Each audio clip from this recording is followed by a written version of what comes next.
Shalom saudaraku yang diberkati oleh Tuhan Yesus Kristus. Firman Tuhan kali ini akan membahas mengenai apakah orang percaya boleh takut? Dan jikalau orang percaya terlanjur takut, apa yang harus dilakukan? Bagaimana cara mengatasi ketakutan itu? Sampai pada hari ini, virus corona di Indonesia belum menunjukkan tanda-tanda mereda. Dan hal ini tentunya membuat sebagian besar dari antara kita mengalami perasaan takut. Dan mungkin saudara yang hari ini mungkin sedang memperhatikan video ini, mungkin pun sedang mengalami ketakutan akan hal ini. Dan jikalau saudara mengalami ketakutan, saya mau sampaikan, saudara takut, tidak apa-apa. Itu alami. Ketakutan itu baik jikalau kita manage dengan baik.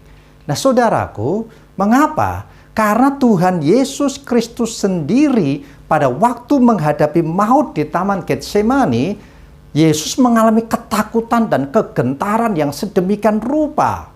Nah, oleh sebab itu, dalam edisi Jumat Agung ini, saya ingin memberikan sebuah tema, yaitu From Fear to Fire. Cara Tuhan mengatasi ketakutannya. Seperti apakah ketakutan yang dialami oleh Tuhan Yesus Kristus pada waktu itu? Dua kebenaran daripada firman Tuhan akan kita perhatikan supaya kita mendapat gambaran yang lebih jelas. Yang pertama, kita lihat khususnya di dalam Injil Lukas pasal yang ke-22 ayat yang ke-44. Lukas pasal 22 ayat yang ke-44, firman Tuhan mengatakan sebagai berikut. Ia sangat ketakutan dan makin bersungguh-sungguh berdoa. Peluhnya menjadi seperti titik-titik darah yang bertetesan ke tanah. Lalu bagian yang kedua yang akan kita baca adalah Ibrani pasal yang ke-5 ayat yang ke-7. Dalam hidupnya sebagai manusia, ia telah mempersembahkan doa dan permohonan dengan ratap tangis dan keluhan kepada Dia yang sanggup menyelamatkannya dari maut. Dan karena kesalehannya, ia telah didengarkan. Saudaraku yang dikasihi oleh Tuhan Yesus Kristus, ketakutan yang dialami oleh Tuhan Yesus Kristus bukanlah ketakutan biasa. Tetapi ini adalah ketakutan yang luar biasa, karena ketakutan yang dialami oleh Tuhan itu adalah ketakutan yang sampai menekan. Bukan saja jiwanya, tapi juga menekan sampai kepada fisiknya.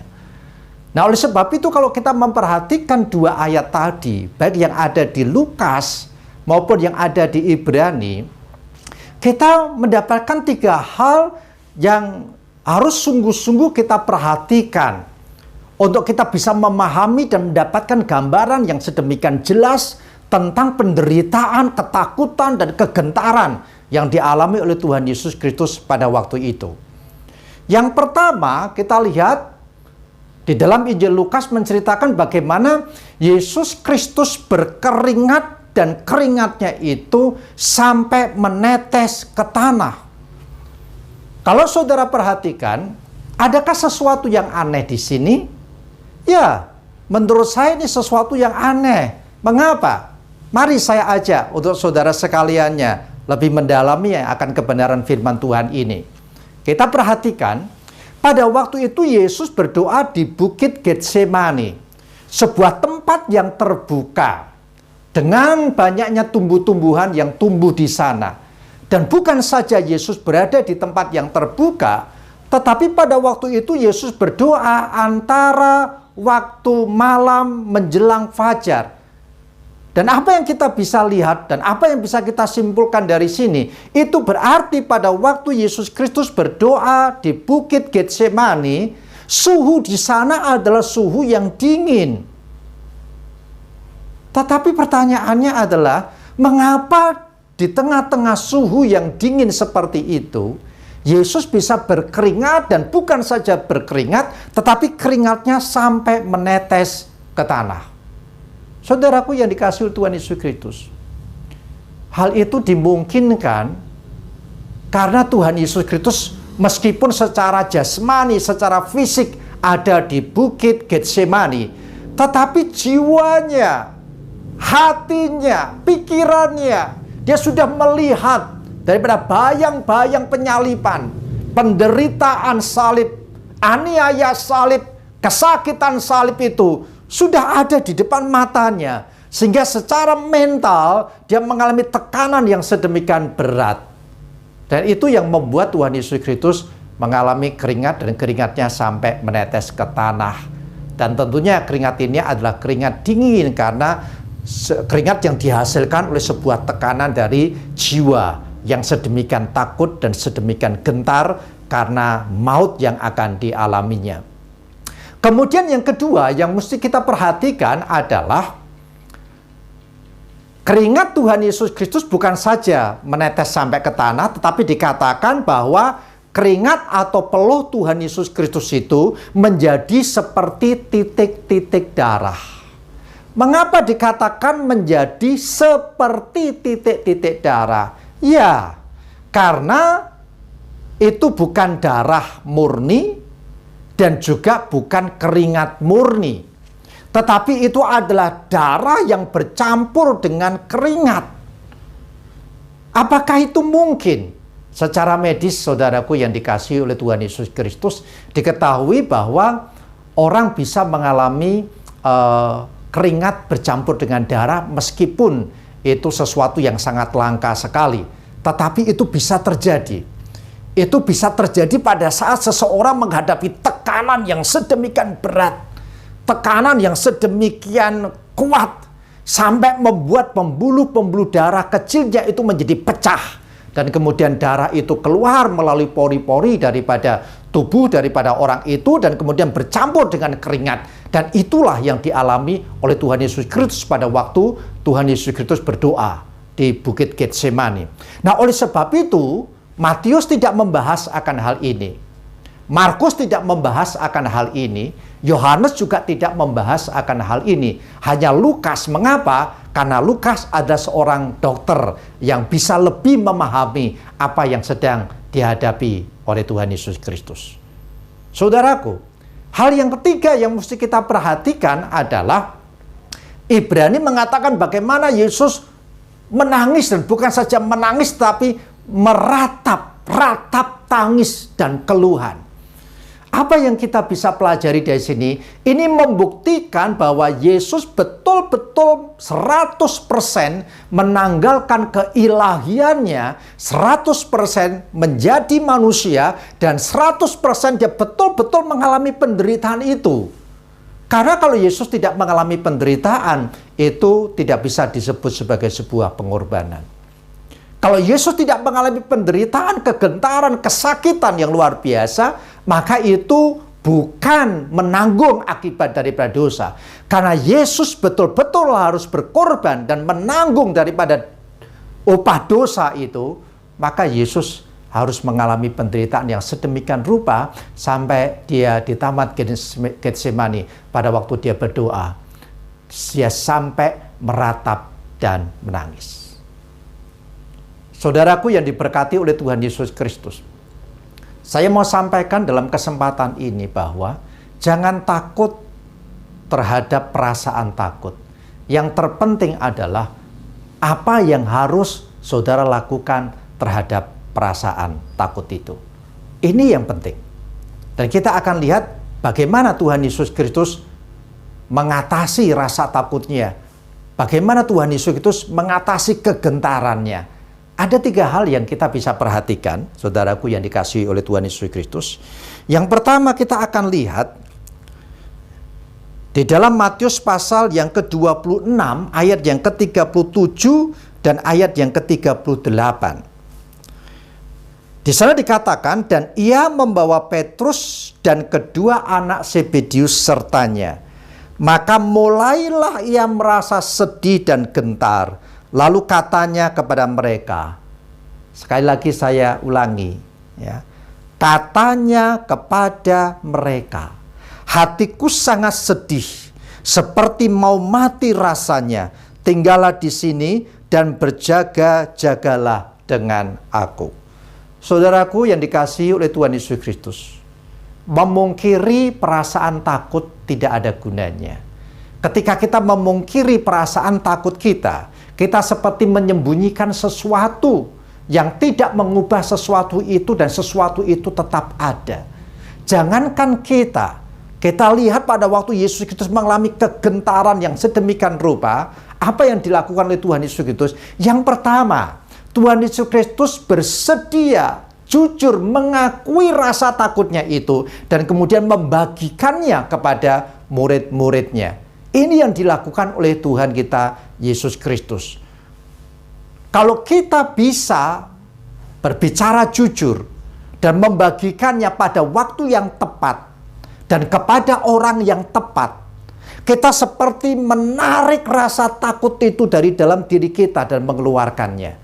Memang tidak semuanya bisa keluar, tetapi ada sebagian yang bisa kita tarik keluar, sehingga biasanya setelah itu kita lakukan, kita akan sedikit mengalami kelegaan, dan itu sesuatu yang sangat baik sekali. Nah, oleh sebab itu, hari ini saya mau sampaikan bahwa mengakui perasaan takut dan membagikan perasaan itu pada waktu dan orang yang tepat, ada sebuah awal yang sangat baik sekali untuk kita mengatasi ketakutan kita. Ini yang pertama yang dilakukan oleh Tuhan. Yang kedua yang dilakukan oleh Tuhan, kita lihat Markus pasal yang ke-14 ayat yang ke-36. Katanya, "Ya Aba, ya Bapa, tidak ada yang mustahil bagimu. Ambillah cawan ini daripadaku. Tetapi janganlah apa yang aku kehendaki, melainkan apa yang engkau kehendaki." Hal yang kedua yang dilakukan oleh Tuhan Yesus Kristus adalah Yesus mendoa, dan doakan ketika dia mengalami perasaan takut itu. Dan dua ayat yang kita baca tadi itu memberikan kepada kita 3 pelajaran. Yang pertama, Tuhan mampu itu berbeda dengan Tuhan mau. Yang kedua, Tuhan mampu belum tentu Tuhan mau. Oleh sebab itu yang ketiga, fokus doa kita bukan pada kemampuan Tuhan, tapi fokus pada kemauan Tuhan. Dan itulah yang dilakukan oleh Tuhan Yesus Kristus pada waktu dia berdoa. Yesus percaya, dia sangat percaya sekali bahwa Bapanya itu berkuasa, bahwa tidak ada yang mustahil bagi Bapanya. Yesus percaya bahwa Bapanya bisa mengambil cawan daripadanya. Dia sudah menyatakan imannya. Tetapi Yesus menutup dengan sebuah sikap kerendahan hati dan penundukan diri. Dan dia berkata, "Bukan kehendakku ya Bapa yang jadi, melainkan kehendakmu." Saudaraku, dan setelah itu apa yang diperoleh Tuhan Yesus Kristus? Cawan daripada Tuhan Yesus Kristus tidak diambil dari Bapa, dari dirinya oleh Bapa. Tetapi Bapa mengirimkan seorang malaikat. Dan malaikat itu memberikan kekuatan kepadanya. Nah, dari sini kita mendapatkan sebuah pelajaran yang penting bahwa pertolongan Tuhan itu tidak selalu dalam bentuk dia mengambil masalah kita atau mengambil sumber daripada ketakutan kita.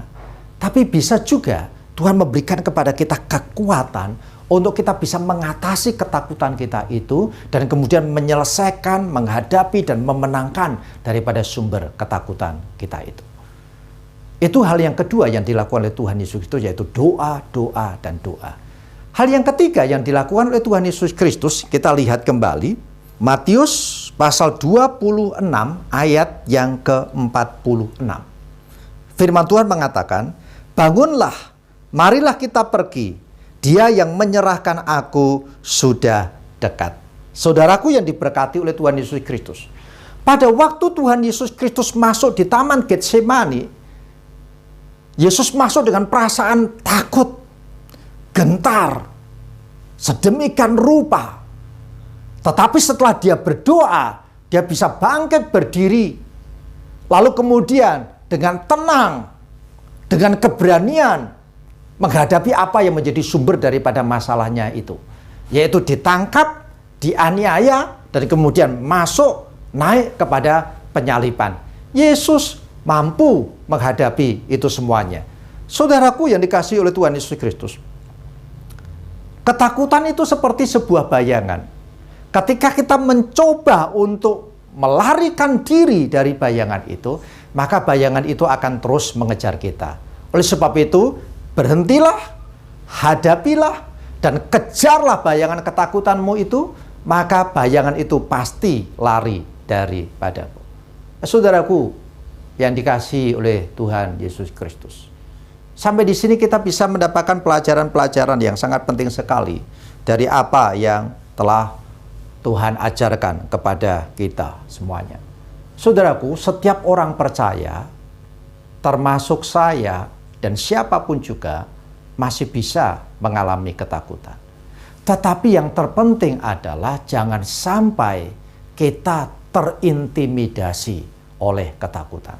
Dan jikalau kita masih saja mengalami ketakutan, lakukan apa yang dilakukan oleh Tuhan Yesus Kristus dalam mengatasi ketakutannya. Karena itulah cara yang terbaik untuk kita bisa mengatasi ketakutan kita, menghadapi sumbernya, dan Tuhan pasti akan mengubahkan kita from fear to fire. Tuhan memberkati saudara sekalian ya. Dan saya sampaikan juga kesempatan ini, jikalau saudara sekalian ingin saya membahas sebuah topik, saudara bisa menyampaikan topik itu di komentar, dan dalam kesempatan yang baik nanti akan saya bahas topik yang saudara sampaikan. Dan terima kasih juga kalau saudara berkenan untuk mendukung pelayanan ini melalui like, subscribe, dan juga share. Tuhan memberkati saudara semuanya. Amin.